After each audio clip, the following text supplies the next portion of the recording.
So a brand new Lord of the Rings film has just been announced. Let's look at absolutely everything that we know about this and see, on a scale of Riders of the Rohirrim during Return of the King to Galadriel in Rings of Power, how good is this going to be? Now, what's promising about this new film, which is tentatively going to be called The Hunt for Gollum, is that it is directed by and starring Andy Serkis, who played Gollum in the original trilogy as well as in The Hobbit, and Peter Jackson, the director of the original trilogy and The Hobbit films, is on board as a producer, along with Fran Walsh and Philippa Boyens, his writing team from the original films. So that in and of itself is a massive green flag. The title A Hunt for Gollum is really interesting because in 2009 there was a fan film that was made, a short that came out on YouTube that was received pretty positively by the fans. So you do have the success of the short film to look to as potentially a reason why they would hone in on this part of the story. But it's going to be really interesting because The Lord of the Rings and The Hobbit were just these massive epic tales that involve so many characters and interweaving plot lines. But the story of Aragorn and Gandalf hunting for Gollum, that's a pretty narrow part in the Lord of the Rings books. In fact, I went and found the passage where the Hunt for Gollum is described by Aragorn at the Council of Elrond. It's about a page, maybe half a page even, that this entire film is going to take place in. Gandalf says, "As I went northwards, messages came to me out of Lorien that Aragorn had passed that way, and he had found the creature called Gollum. Therefore I went first to meet him and hear his tale. Into what deadly perils he had gone alone, I dared not guess. There's little need to tell of them," said Aragorn. "If a man must walk inside of the Black Gate, or tread the deadly flowers of Morgul Vale, then perils he will have. I too despaired at last, and began my homeward journey.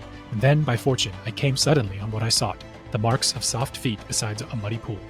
But now the trail was fresh and swift, and it led not to Mordor, but away. Along the skirts of the dead marshes I followed it, and then I had him. Lurking by a stagnant mere, peering in the water as the dark eve fell, I caught him, Gollum. He was covered with green slime. He will never love me, I fear, for he bit me, and I was not gentle. Nothing more did I ever get from his mouth than the marks of his teeth.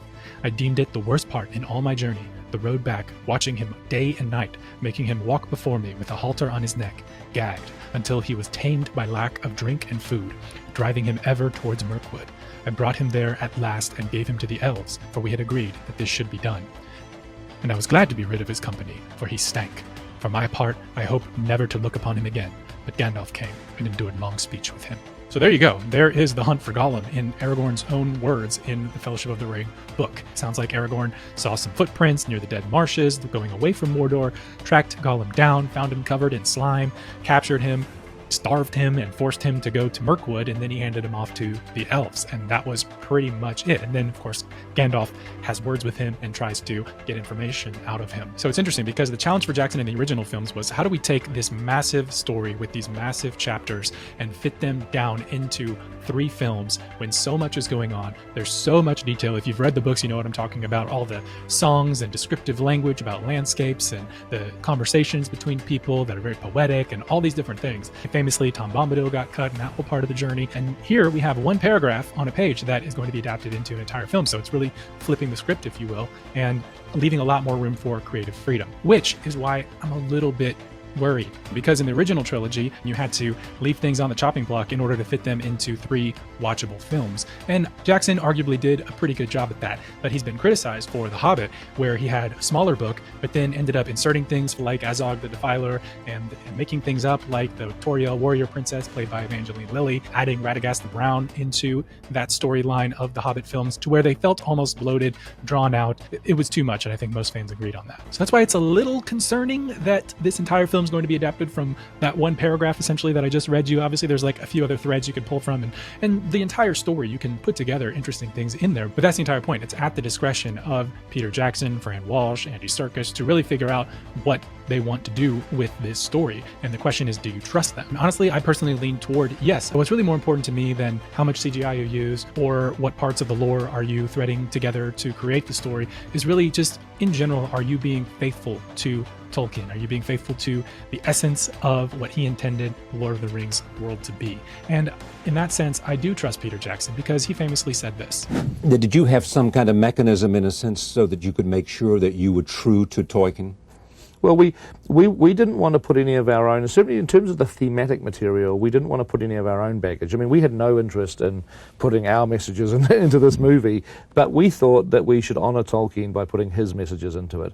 And we thought he cared about things. The countryside and the rise of evil, and he cared passionately about certain issues, and we thought what we should do to honour him is to make sure that what he cared about ends up in the movie. That's what we tried to do. And isn't that refreshing to hear in the wake of Rings of Power, which arguably was a lot of sort of modern sensibilities and modern themes intertwined with original Lord of the Rings source material and characters and ideas, and it didn't really feel like you captured the magic. It didn't feel timeless like the Lord of the Rings stories do. It didn't really do a lot for me, to be honest, and it just felt like a lot of the new Star Wars stuff as well, where the IP is being used as a veneer for modern people's own creativity, their own messages, their own ideas to be put in the film. And for something like Lord of the Rings or Star Wars, the gap between lesser people's writing and creativity and J.R.R. Tolkien's or the original George Lucas's ideas, it's just a giant chasm. Can you envision someone like Greta Gerwig speaking the same way about C.S. Lewis in the film adaptation that she's going to be doing of The Lion, the Witch, and the Wardrobe?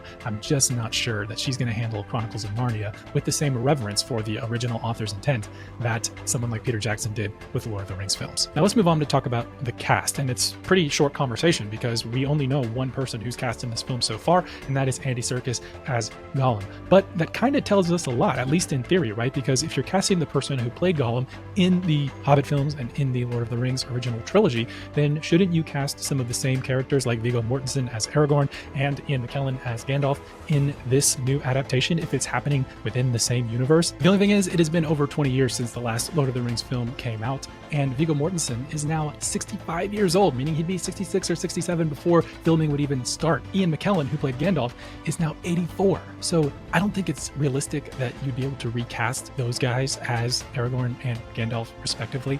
I think it's time for new blood, but now that creates a little bit of a conundrum because you've got the original Gollum actor with new Aragorn and new Gandalf.